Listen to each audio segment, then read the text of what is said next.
Good morning. Welcome to the morning break. New logo, new music. I'm not sure how I feel about the music. Got to be completely honest with you. Old music is still here in the queue if I need it. Wasn't sure about this morning. Still not.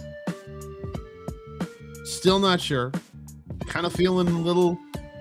I don't know. Like, it's crazy because we are coming up, by the way, and I wanted to talk to you about that's what we're going to talk about in the start of the morning break today. We're going to talk about something kind of cool, and it at the same time kind of freaks me out.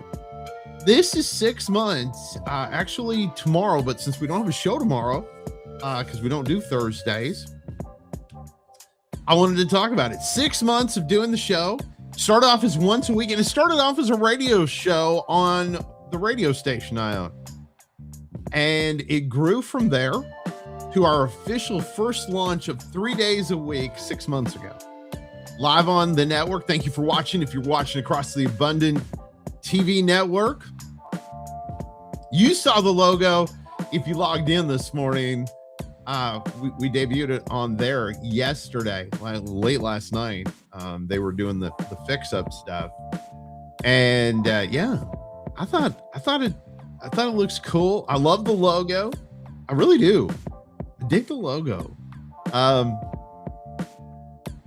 Not sure about the music. It was picked for me. Honestly, not totally sure I'm there with that yet. It makes me feel a little sleepy, and it's too early in the morning to feel that sleepy. And hey, listen, a lot of stuff. But again, thank you so much. Thank you for all those that contact us now through the app. Of course, we started off on radio, so people had to write us via email, and then we moved, of course, to this format. And at first, it was crickets. You were like, I don't think anybody's watching or listening or anything for that matter.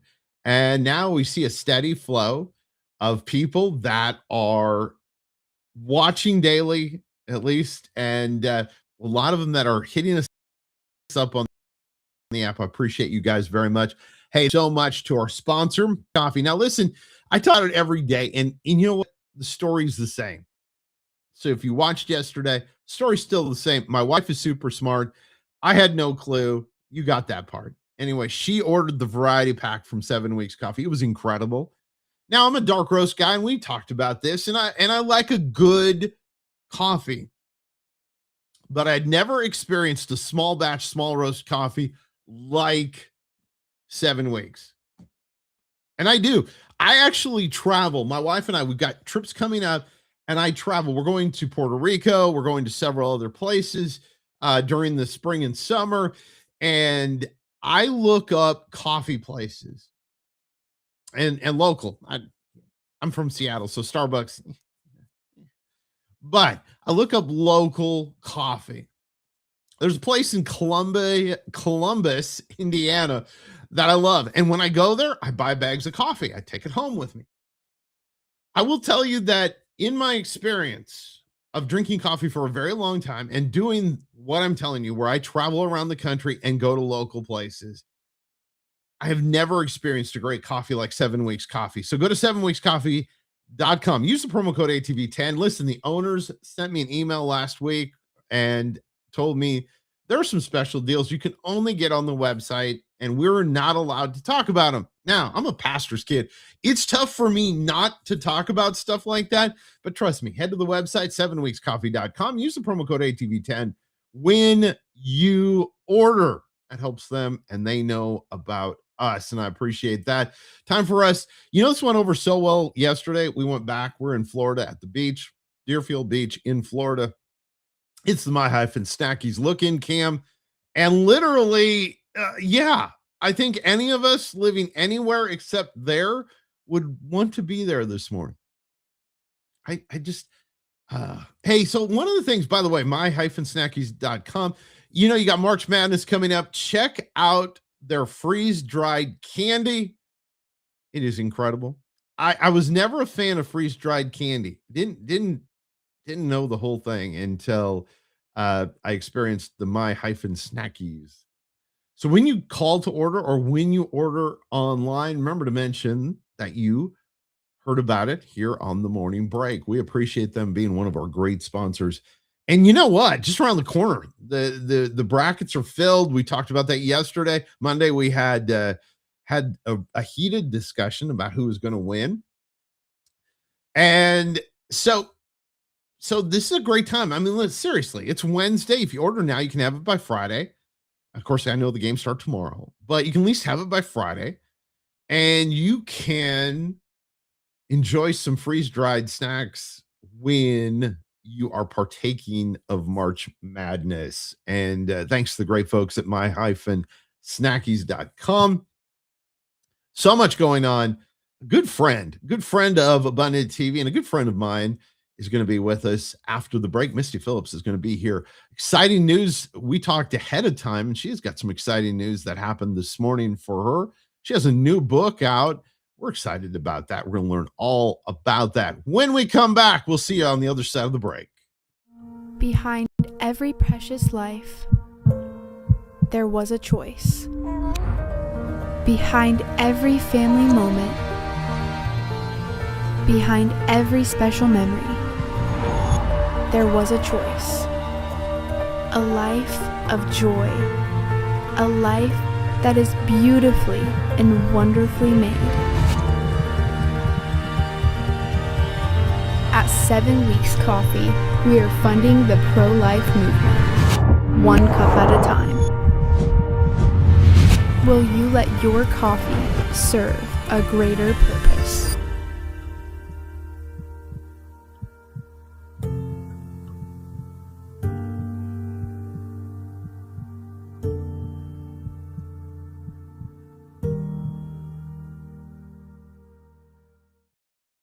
Thanks to great folks at 7 Weeks Coffee. Remember, when you order, use the promo code ATV10, save yourself an extra 10%. And I'm excited. Misty Phillips is here with us. And Misty, great to have you on the show. Hey, Misty, important question before we get started. Do you drink coffee?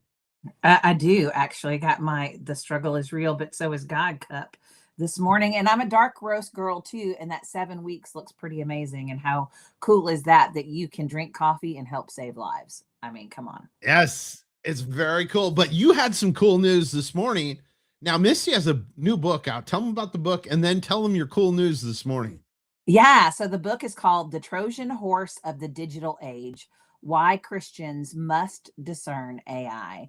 And I woke up this morning to see that it was a top new release in a very technical category, which to me is super, super cool. All the praise, all the glory, it all goes to God. But the reason I'm so excited about that is because the first page is dedicated to God alone be the glory. And the book ends in a prayer of salvation. And so my hope is that a non-believer will pick up the book as much as a believer to be equipped and encouraged in this crazy AI age, but even that a non-believer could pick it up and come to salvation. So how did you get into the AI realm? Because I have fun with AI. I do. I'm like one of those people. I told my wife last night, because we were both on AI. We were working with some stuff on AI that we were doing. And I said, oh, if I was single, like this would be like my life. I would be here hanging out on AI, like creating businesses and all kinds of stuff. How did you get involved in AI? Yeah, so I quit working at Spark Media at the end of 2024 and started working with my husband in our technology advisory services firm that happens to specialize in cybersecurity and AI.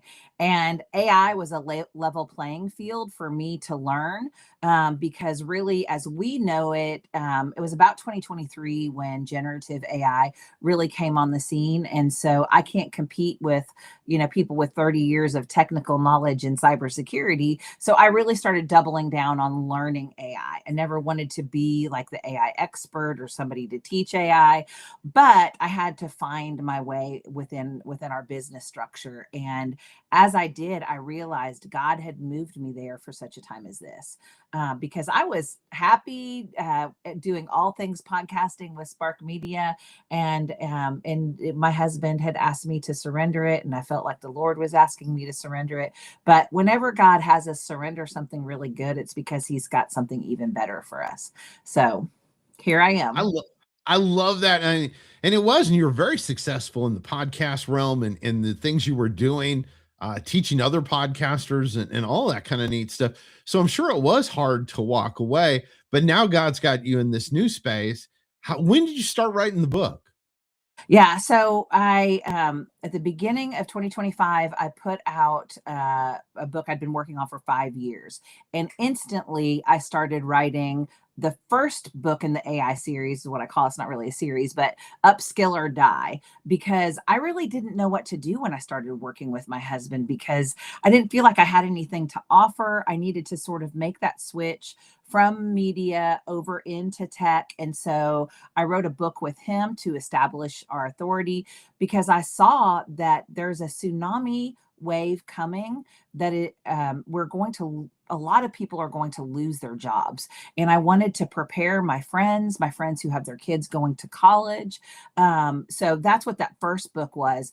But I knew instantly that that was not my only thoughts. As a believer, I had some very different thoughts that were not appropriate for that book. That book was a warning for people to use AI so that they can gain the skills, so that they can be competitive in a future marketplace. That's what that book was all about. But as a believer, I wanted to add some other thoughts. So as soon as that Upskill or Die book came out, I began writing this book. And it was my husband who said, "You have to finish this now." I was waiting on a publishing deal, and they were like, "We can't publish this until 2027." And I said, AI is moving way too fast, that this year alone, we're going to see things that we never imagined. We're 3 months into this year, and the developments that happen every single day, there are developments in AI. We cannot wait for this book. Christians need to have this conversation now. And so I'm so glad that I listened to my husband. He was the one who said, get it done, go to the NRB, which I got to see you and your wife, and it was great. And now here we are. And this world, we're in the wild west of AI right now, and it's going to be really interesting to see how it all unfolds. I like that. Now, I just read a study, so I want your opinion because you're a lot smarter in this field than I am. But I just read a study last week. It was on Friday of last week that it's a misnomer that we're probably going to lose jobs. Actually, they think that AI is going to create jobs now. What do you think about that? What is your thought?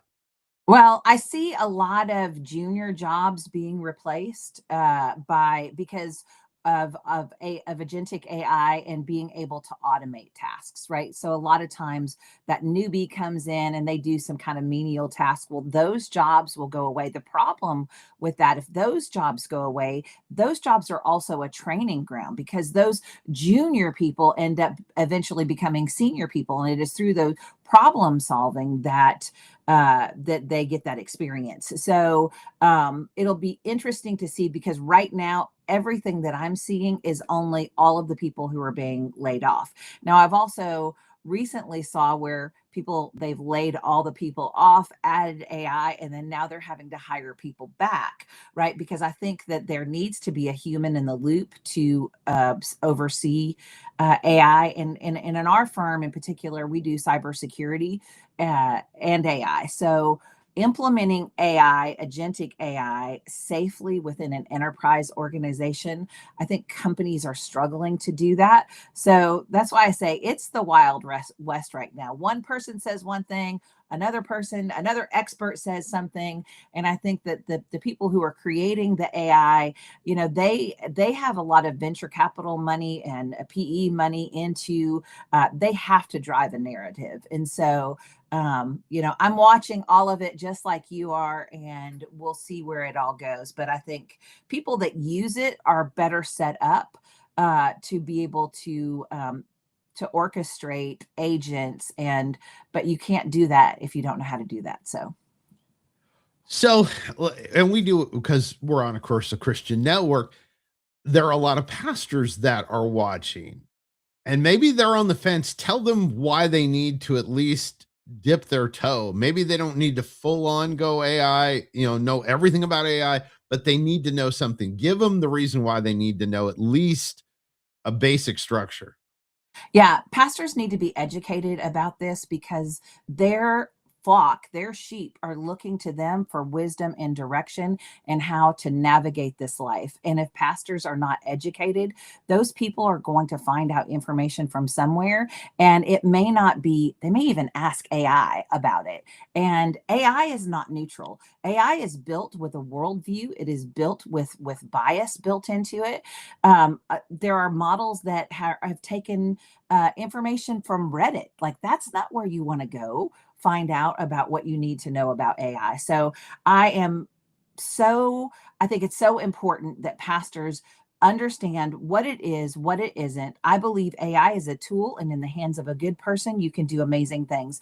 Just like the internet was a tool, social media has been a tool, but I've also seen the devastating effects of those two examples as well on our young people. So I think that we need to develop this ethically.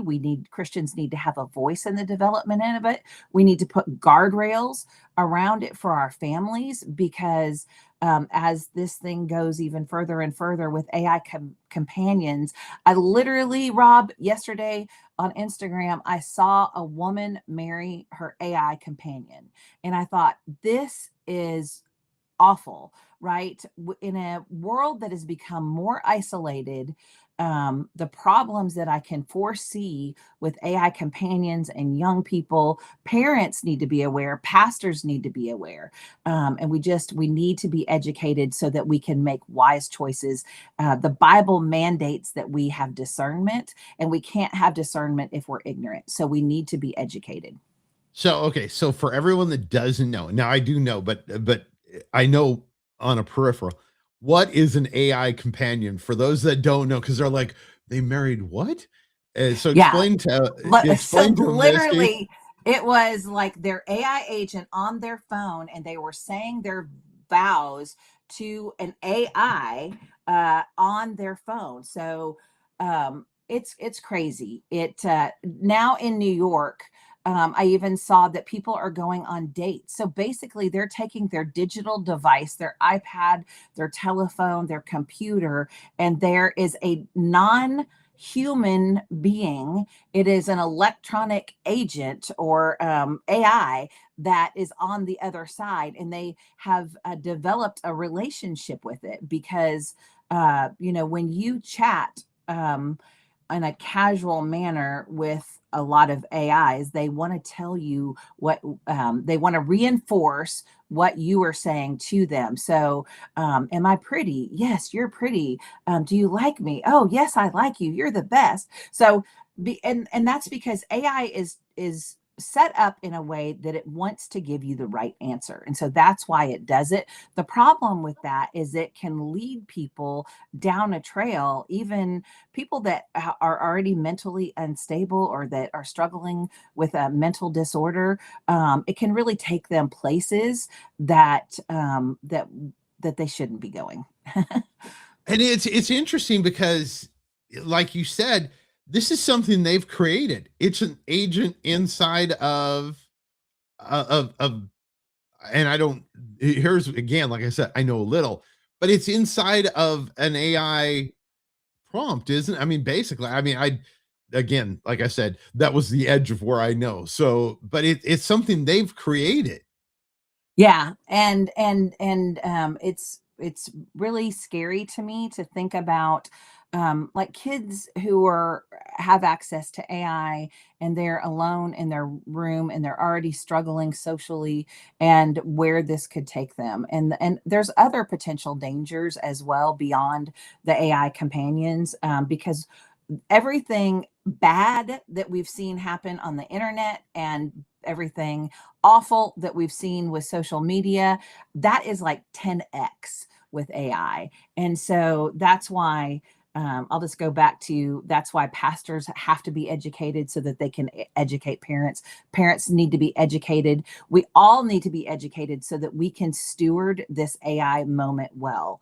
And we have to do it very quickly because it is moving so fast. This is moving faster than any technology that we've ever seen, I think, ever. My husband has been in technology our entire marriage, over 30 years. And I remember him coming home talking about the speed of the internet, right? And then for those of you that had internet back in the day with the dial-up, it was pretty slow, but we were like, this We is aren't going to talk about amazing. the fact when somebody would pick up the phone, Misty, and disconnect you during your email. We won't talk about that. That's right. But this is moving so fast. My husband and I read AI news every day. This consumes our conversation, and we are in it, and we have a hard time keeping up with everything that's happening. And for the most average American people, I don't think that they really have a clue how much AI is embedded into everything we do. So if you think, oh, AI is evil, I'm not going to use AI. Well, you probably already are, and you don't even realize it. If you watch Netflix, that next movie that they suggest is based on an algorithm. That's machine learning, which is AI, right? If you put in your maps to go somewhere and it reroutes you, that's all AI. So it is being integrated into every system, from our search, our social media, like it's everywhere, and we're not going to be able to avoid it. And so the faithful thing for Christians to do is to engage with it, but engage with it with wisdom and discernment. And I think, too, if you're a church or a nonprofit organization, diving into AI to help is huge. I mean, it can automate certain tasks. You know that. It can automate certain easy things for you. Just talked about a couple of them.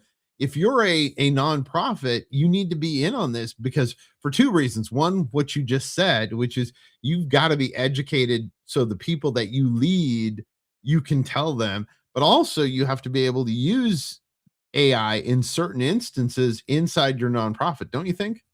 Absolutely. There are a lot of tasks that you can have it perform, but going back to the church, I don't want my pastor using Chat GPT for the sermon, right? Because that wisdom needs to come from the Holy Spirit. It needs to Right. come out of his time in the Word with the Lord.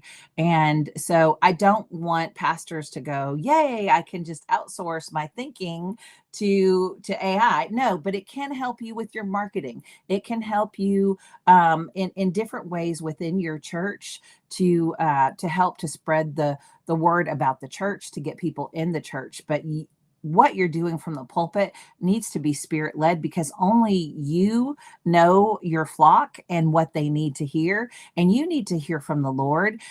All the more as we see the day of Christ drawing near, we need to be in the Word of God, and we have to be led by the Holy Spirit. But we can use AI as a tool to help us with some productivity things, not as a companion, not, because if you're in a hospital bed dying, do you want an AI to tell you, you whatever it would say, right? Or would you rather have a person there holding your hand that is loving you and shepherding you through that process? So these are big questions that we really need to think about, and we need to be having a conversation about. So I thank you so much. I think it's time for the church not to sit on the sidelines on this. We need to be engaged. We need to be involved, but we need to do it with a full understanding of biblical wisdom, the times that we are in, and how we can apply that.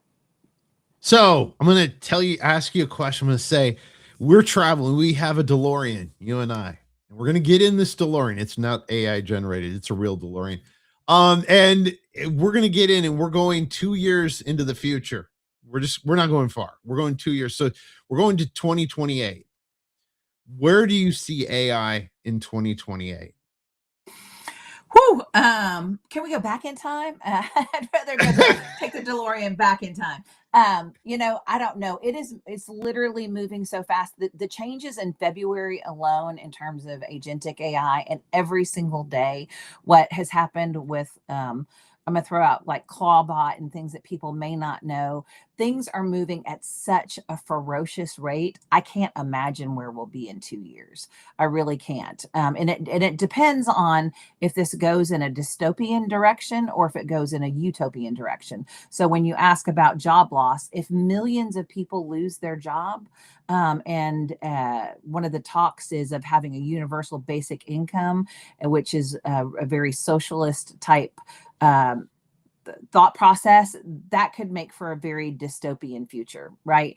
If, on the other hand, we are using this technology in a way that's generating all kinds of new jobs, and this could be Star Trek. So, it could go in one of two directions. It could go Terminator, because not only is there AI, but we are seeing a rise of robots. They just put some on the street of San Francisco to see how people would respond to these humanoid robots. China is building mass armies of these robots. I think the next couple of years are going to be really, really interesting, and that's if Jesus doesn't return. And that's my hope, is that he would just would just return. I agree with you wholeheartedly. Hey, plug the book and where they can get it. Yeah, so The Trojan Horse of the Digital Age, Why Christians Must Discern AI. And I want to direct them to my website at mistyphillip.com. There they can get access to the book. But even more importantly than that, I've made some free resources for people to ask good questions about any kind of technology that's coming out. There's a free Bible study curriculum. My heart is that people would get in a small group, that they would read this book together, that iron would sharpen iron, that they would get into the Word of God, and that they would see what it has to say. There's conversation cards for families to have with parents. So even if you don't buy the book, go download those free resources and start having these conversations. It is too important. We cannot miss out on this AI moment. Okay. Hey, listen, we're going to have to go, but I have this question that came up on the app while we were talking, and that's why I looked over. Normally they don't hit us during the show, but this is a great question. This lady asked, she's a grandma.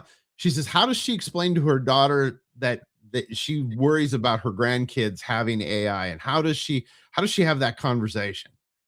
Yeah. So I would start with those conversation starters that I mentioned that you can get the free resources off the website. It opens up dialogue in a non-confrontational way. But Grandma, what I would tell you to do is educate yourself on AI. Grab a copy of the book, read it for yourself, and then have open-ended dialogue conversations with your children and your grandchildren, right? And your friends, right? This is something that we all need to be having conversations about, and we need to be viewing it through a biblical worldview and understanding that the AI is created not with a biblical worldview. That is awesome. Thank you so much, Misty, for being with us. We're going to have you back. So you have another book in this series? Are we going to see another? Well, my husband's like, baby, I think you got 5 more books in you. I don't know if you've ever written a book or not, but it is not for the faint of heart. So we will see what God has in store in the future. But this is definitely a message that I am going to be sharing for quite a while. Awesome. Thanks, Misty. Check out her website. Thank you so much for being with us. The morning break, man, where did the time go? It went by way too fast. You have, we're going to try some different music. You know what? I'm going to do this. We'll try this one. See if this works. See what you think of this coming up. Okay.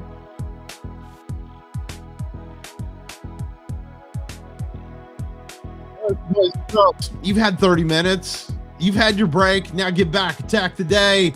Ladies and gentlemen, this has been the morning break.